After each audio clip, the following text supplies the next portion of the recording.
Абай Құнанбайұлы 5-ші қара сөз. Көкірек толған қайғы кісінің өзіне де билетпей, бойды шымырлатып, буынды құртып, я көзден жас болып ағады, я тілден сөз болып ағады.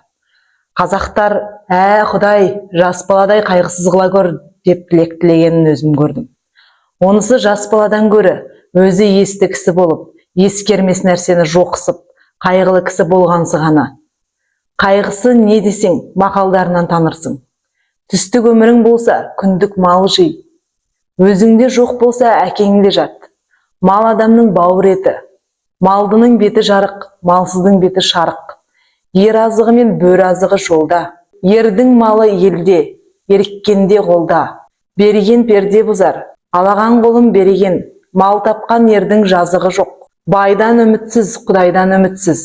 Қарның ашса, қаралы үйге шап.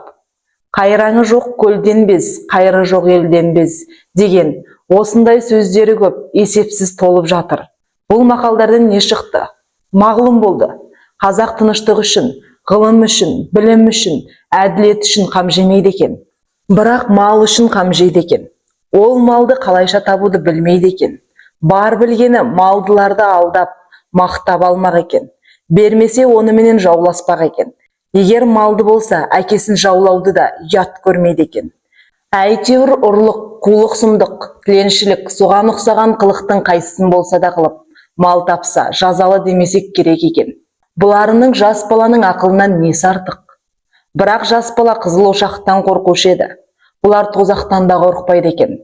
Жас бала ұялса, жерге өне жаздаушы еді. Бұлар неден де болса ұялмайды екен. Сол ма артылғаны? Қолымыздағыны үлестіріп талатпасақ, бізде өзіндей болмасақ, безеді екен. Іздеген еліміз сол ма?